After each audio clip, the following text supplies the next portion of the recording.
Bonjour, bienvenue sur Comment fait-on, je suis heureux de vous retrouver pour une nouvelle recette. Aujourd'hui, nous allons réaliser ensemble une tarte, j'aurais pu dire une quiche, aux champignons, à l'oignon et au fromage frais. Vous allez voir, c'est très simple à faire et c'est délicieux. Vous avez dorénavant les ingrédients sur la vidéo, donc place à la recette. On va commencer la recette en épluchant les champignons et les oignons, en les épluchant et évidemment en les découpant. Alors, j'ai pris un petit peu d'avance, comme vous pouvez le constater. On va commencer par ça, parce que quand on va cuire, je vais cuisiner un petit peu les champignons. Les champignons, ça rend beaucoup d'eau, et si on les laissait comme ça, qu'on les mettait directement dans la tarte, on aurait une tarte complètement détrempée, malgré le fait que je vais mettre un petit peu de semoule fine au fond de la tarte pour justement absorber le jus, mais là, il y en aurait vraiment trop. Donc, c'est bien de les préparer et de les cuire de les cuire un petit peu à l'avance. Et ça, vous pouvez le faire au moins 1 heure ou 2 avant la préparation, voire même la veille. Il n'y a aucun problème. Donc pour le champignon, personnellement, moi je les ai lavés un petit peu. Normalement, un champignon, ça ne se lave pas. Mais là, ils étaient vraiment trop sales. On enlève la partie terreuse, le pied qu'il pourrait y avoir. Moi, personnellement, j'aime bien les découper en deux comme ça. Et puis après, hop, je viens juste donner des petits coups comme ça. Pas de difficulté particulière pour le champignon, vous avez vu, c'est facile. Pour l'oignon, on l'épluche, on le coupe également en deux. Et si vous connaissez mon habitude, là il faut avoir des tout petits morceaux. Donc on vient faire, dans un premier temps, dans la largeur, des petites coupes dans l'oignon. Et puis après, sur la longueur ou l'inverse. Après ça dépend comment vous voyez les choses. Enfin, le but est de faire dans un sens puis dans l'autre. Et puis après, il suffit juste de venir découper. Et vous voyez, on a des petits morceaux. Alors ça pourrait être un petit peu plus gros, hein. Si c'est un petit peu plus gros, c'est pas grave. Ça, s'il y a des morceaux, vous voyez, c'est souvent des petites peaux. C'est pas très bon ça. Souvent ça reste. On l'enlève. On garde que le meilleur. Alors, personnellement, j'ai mis 2 oignons pour la préparation. Pour certains, ça pourrait être de trop. Donc, faites la recette une fois avec mes ingrédients. Et puis, si vous considérez que c'est un petit peu trop, eh bien, le coup d'après, vous en mettez plus qu'un. Moi, j'aime bien les oignons, j'avoue. Je trouve que ça donne un bon goût. Mais il ne faut pas non plus que ça gâche le goût des champignons et du fromage. Mais vous allez voir, le fromage qu'on va utiliser, c'est un fromage frais. Mais il va juste apporter une structure plutôt qu'une saveur. Enfin, je vais vous expliquer ça après. On va donc passer maintenant à la cuisson des champignons et des oignons. J'ai mis mon huile. Vous voyez, hein, j'ai mis quand même je dirais facilement 2-3 cuillères à soupe d'huile. Alors c'est d'huile de colza. Moi j'aime bien utiliser l'huile de colza ou l'huile de tournesol pour la cuisson. L'huile d'olive c'est plutôt pour l'assaisonnement. J'aime pas trop utiliser l'huile d'olive pour la cuisson. On va dans un premier temps, quand l'huile est bien chaude, vous voyez, on entend. On va dans un premier temps cuire, faire blanchir nos oignons. Alors je vais rajouter ça après, hein. Donc là le but c'est de bien les faire blanchir, qui commencent même à devenir un petit peu brun, un petit peu caramélisé. Vous voyez là ils ont une jolie couleur. C'est le moment que je vais choisir pour rajouter mes champignons. Alors vous comprenez maintenant pourquoi j'ai pris une grande casserole, parce que les champignons c'est un petit peu comme les épinards, c'est très volumineux, mais par contre vous allez voir quand ça va cuire, il va rester quasiment plus rien. Mais par contre on est quand même obligé de prendre une casserole assez grande. Alors moi j'aime bien prendre une casserole plus grande, comme ça me permet de ne pas en mettre à côté. Vous savez que je suis plutôt maladroit sur ce coup-là. Donc là, je vais évidemment bien mélanger avec mes oignons. Je vais rajouter une petite pincée de sel justement pour faire sortir l'eau des champignons. Mais juste une petite pincée, hein, parce qu'on va en rajouter après dans notre préparation initiale. Et là, c'est parti pour... il faut que les champignons cuisent un peu. Donc, il faut au minimum 5 minutes de cuisson. Je vous dirai, Mais il faut vraiment essayer de faire en sorte que les champignons rendent le plus d'eau possible. Et surtout, chose que je n'ai pas dite, on mélange régulièrement. Après, on peut faire ça à feu doux. Moi, j'ai un feu assez vif. Mais si vous laissez cuire comme ça, vous allez voir, ça risque d'accrocher.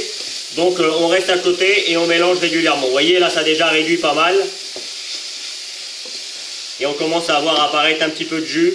Mais comme moi, j'ai un feu un petit peu vif, on le voit, il s'évapore. Et c'est exactement ce qu'on recherche.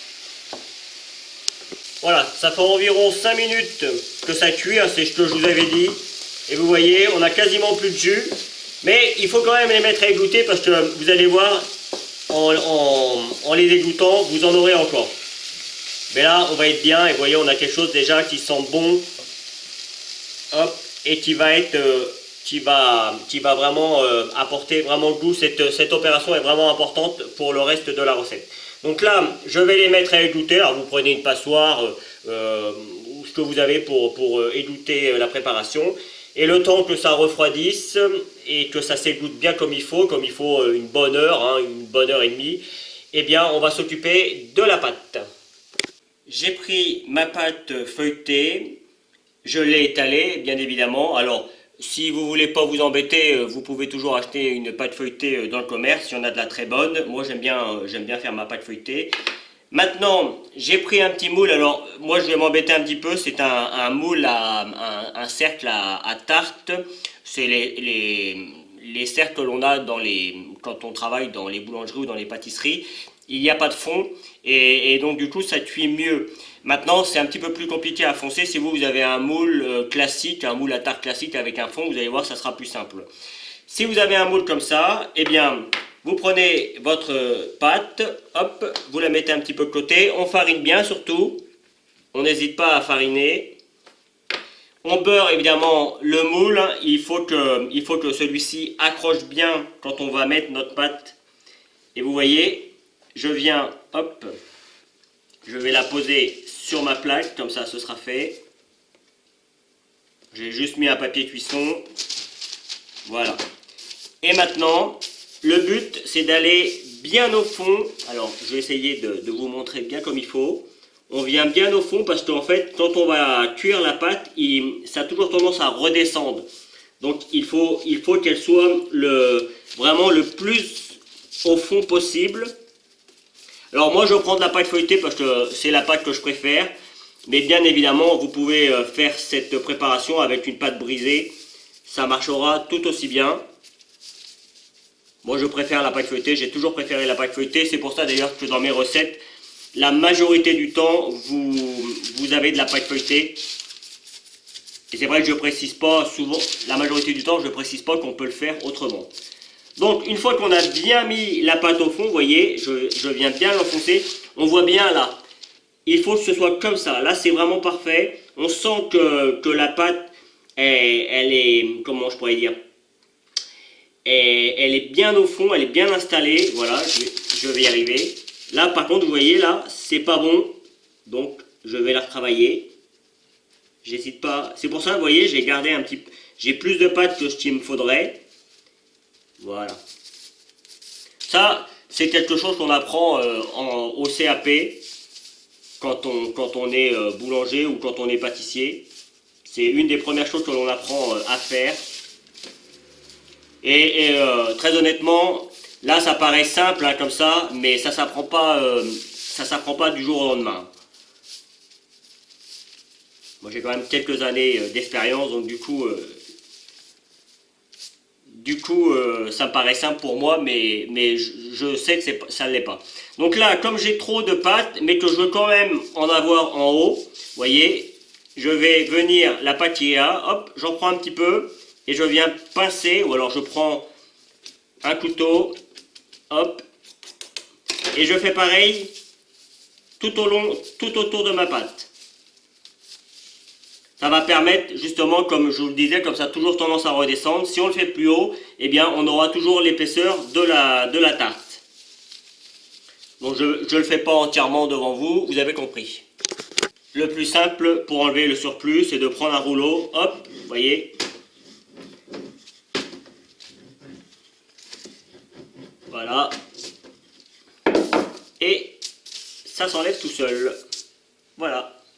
Alors maintenant, le but, vous voyez, c'est de prendre le pouce et le petit doigt, enfin le doigt d'à côté, le majeur, si mes souvenirs sont bons. Vous me corrigerez si c'est pas ça.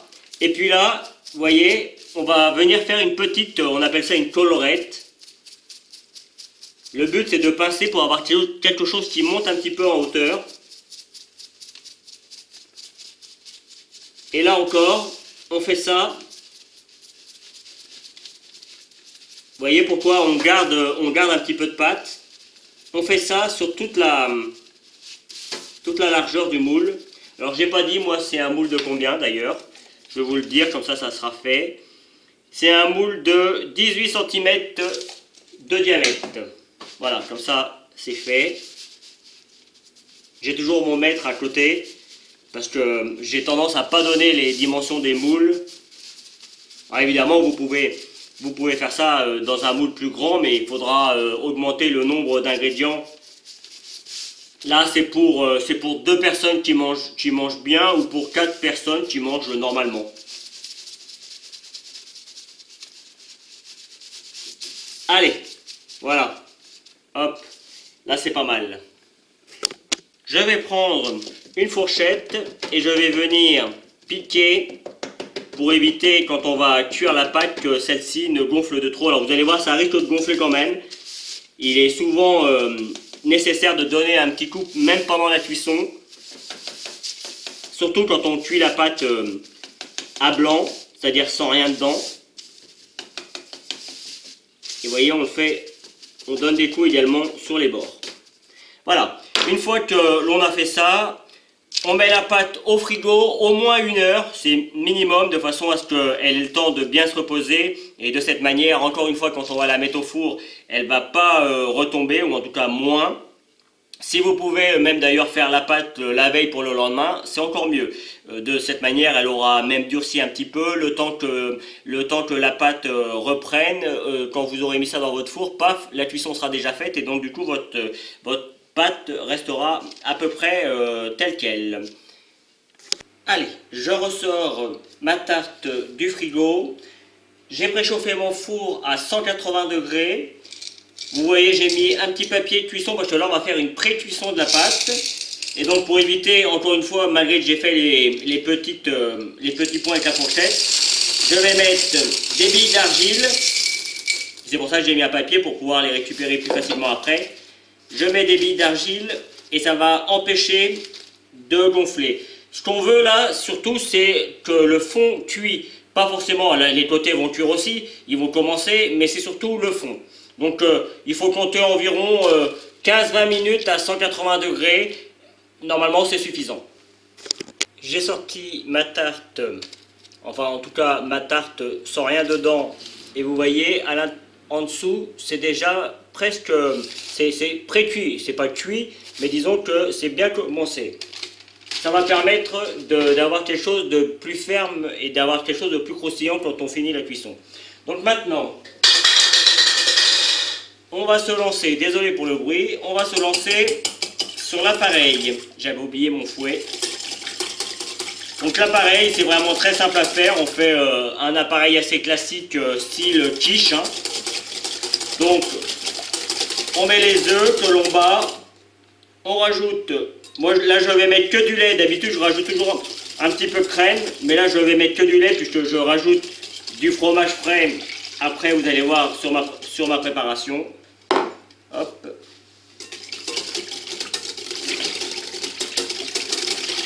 L'avantage d'avoir des bons œufs de la ferme, on a quelque chose de très coloré. Ça change des œufs du commerce, qui souvent ils sont tout pâles. Donc là, il ne nous reste plus qu'à poivrer un petit peu.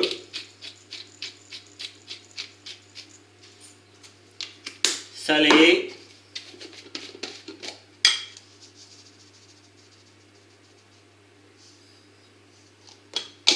C'est à contenance, hein, salé, poivré. Et évidemment, comme toute quiche, ou en tout cas tarte qui y ressemble, on n'oublie pas la muscade. Alors la muscade, on n'en met pas beaucoup. Vous voyez, souvent ça se vend avec une petite râpe. Donc c'est vraiment histoire de dire qu'on met de la muscade. Mais ça donne un bon petit goût quand même. Voilà. Bien que là, avec le fromage, les champignons, les oignons, ça va quand même être réparti. Toutes les saveurs vont être réparties. Et on mélange bien comme il faut. Alors souvent, il en reste un petit peu. C'est difficile quand on fait un appareil à quiche de faire exactement la quantité voulue. Il vaut mieux en avoir un petit peu plus que pas assez. Surtout que si vous en reste un petit peu, vous mettez ça dans un petit, dans un petit bac, par exemple un petit saladier comme ça qui sert pour le dessert, et vous le mettez à cuire en même temps que la quiche. C'est très bon, il n'y aura que l'appareil, mais c'est très bon également. Vous verrez, vous aurez toujours des amateurs pour manger ça. Donc maintenant, on va faire le montage de cette fameuse quiche aux champignons et aux oignons avec du fromage frais. J'ai pris un petit peu d'avance, j'ai versé ma préparation oignons-champignons.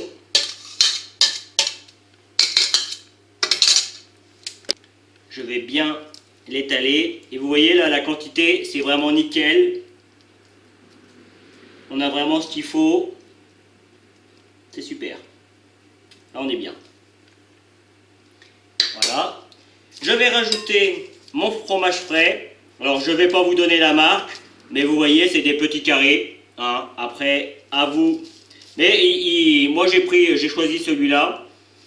Mais il en existe plein d'autres. J'aime bien celui-ci parce que il n'a pas trop de saveur. Donc du coup, ça apporte une structure à la quiche sans lui donner trop de saveur, comme ça pourrait être le cas avec du comté ou avec de l'emmental. Et vous voyez, j'en mets un petit peu partout. Donc à la limite, moi je les achète en petits carrés comme ça, c'est pour éviter d'en perdre. Mais vous pouvez acheter en boîte, ça marchera aussi très bien.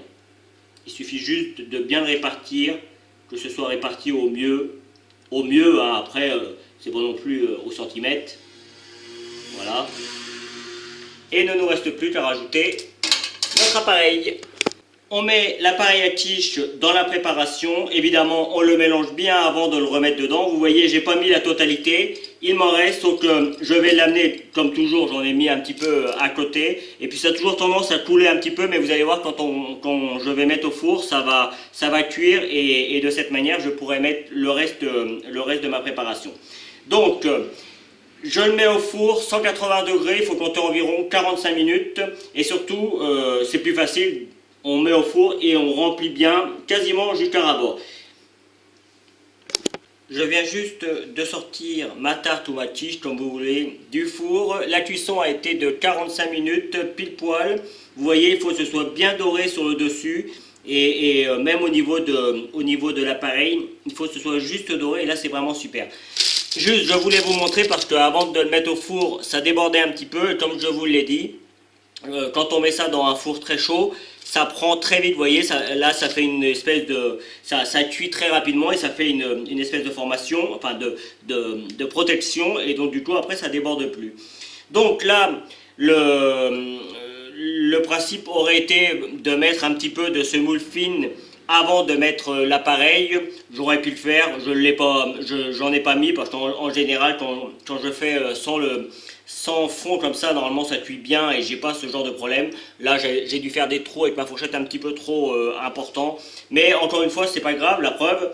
Et c'est pour ça aussi que c'est bien d'avoir un petit peu plus d'appareil, comme ça si vous en manque un petit peu, paf, vous remettez une petite cloche et ça marche super bien. Donc là, je vais attendre que ça refroidisse un petit peu, je vais le démouler, je découpe une petite part pour vous montrer, je finirai la vidéo là-dessus. Voilà, comme promis, je l'ai démoulé et j'en ai découpé un petit morceau. On voit bien les champignons, les oignons, le fromage là qui est très fondant. Ça collait un tout petit peu à mon moule, ça arrive assez fréquemment quand on utilise ce genre de moule, mais là la pâte elle est suffisamment cuite et je peux vous garantir que c'est croustillant à souhait. Donc voilà, j'espère que cette nouvelle recette vous plaira. Encore une qui est toute simple à faire, sans prétention, mais franchement, c'est vraiment très très bon. Vous avez certainement dû voir apparaître les liens pour aller sur Facebook, Instagram, Twitter, n'hésitez pas. Et puis je vous explique après comment vous abonner à ma chaîne YouTube et deux, trois autres choses. N'hésitez pas à aller un petit peu plus loin. À bientôt sur Comment fait-on. Évidemment, je vous donne également la recette de la pâte feuilletée, là sur le coup. Et puis je vous donnerai une autre recette de quiche tout aussi simple ou de tarte salée tout aussi simple à faire que celle-ci. Salut! Merci d'avoir regardé la vidéo. Vous pouvez à présent vous abonner à ma chaîne YouTube ici. N'oubliez pas, quand vous vous abonnez, de cliquer sur la petite cloche pour avoir les notifications à chaque fois que je vais mettre une vidéo en ligne. Vous recevrez ça soit sur internet, soit sur votre portable. Vous pouvez aller sur mon site www.commentfaiton.com où vous retrouverez l'ensemble de mes recettes, qu'elles soient sucrées, salées, du pain, de la viennoiserie, il y en a vraiment pour tout le monde. Et puis juste en dessous, vous retrouverez deux recettes. Alors, il arrive souvent que ce sont des recettes en complément de la vidéo que je viens de vous donner. Je le précise dans la vidéo que je viens de faire. Ou alors, ce sont des recettes que j'ai fait précédemment ou qui sont dans le même thème que celles que je viens de faire. Donc voilà, j'espère que tout ça vous plaira. À bientôt sur Comment fait-on.